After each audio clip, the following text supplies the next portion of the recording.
Jadi misalkan Pak Prabowo bilang, Jum ini kita kasih tentara aja Jum ya, kepala bea cukai, setuju nggak lu? Misalnya kayak gitu kan. Nah Jumur bilang, wah Pak kalau tentara tapi jangan yang suka duit Pak. Nah itu Jumur ngomong ke presiden di bulan November.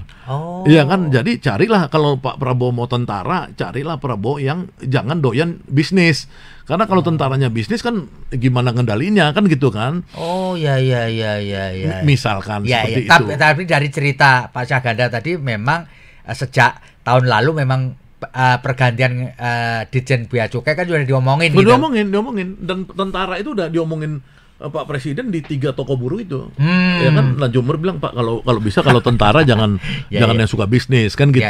Nah, yang kedua yang kita lihat sekarang ini kan Pak Presiden ini kan kerepotan karena Bu Sri Mulyani ini kan dia mazhabnya kan neolib. Neolib, sementara presiden kita sosialis. Jadi memang nggak cocok ya? Nggak cocok. Nah, jadi kita ribut sisi penerimaan ya kan, sampai sekarang pergantian bea cukai, Dirjen Pajak ini kan kelihatannya maunya presiden yang dimana Sri Mulyaninya kelihatan tidak lagi banyak bisa ini kan mengontrol itu. Nah, karena apa? Karena memang ada di Indonesia ini problem ya yang kalau di dunia barat itu nggak terjadi. Kalau dunia barat tuh kalau dia pemimpinnya mazhabnya sosialis, menterinya tidak sanggup ngikutin cara berpikir seorang sosialis, dia pasti quit gitu loh. Gitu ya. Iya dong, Pak Presiden mohon maaf saya nggak seperti Anda. Saya berpikir bukan salah, bukan korup. Orang pikir misalkan saya nih anti neolib, saya nggak bilang neolib itu jahat dalam pengertian dia korup atau apa, enggak. Ini beda mazhab aja. Ya kan, kalau orang-orang sosialis itu dia berani misalkan demand side-nya dia perkuat ya, seperti zaman Roosevelt misalkan kayak gitu.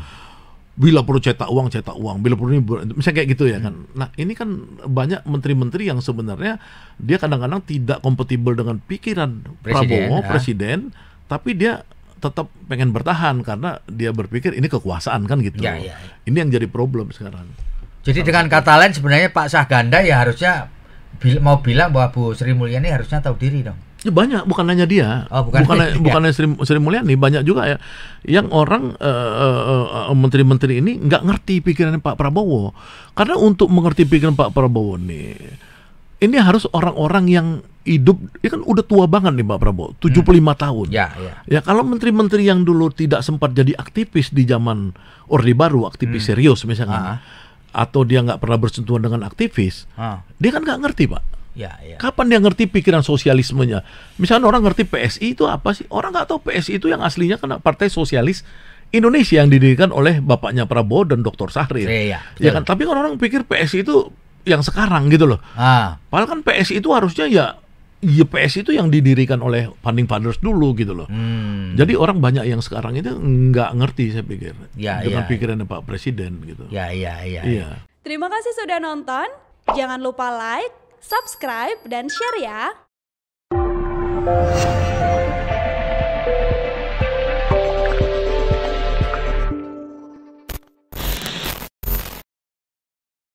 Download Tribun X sekarang. Menghadirkan lokal menjadi Indonesia.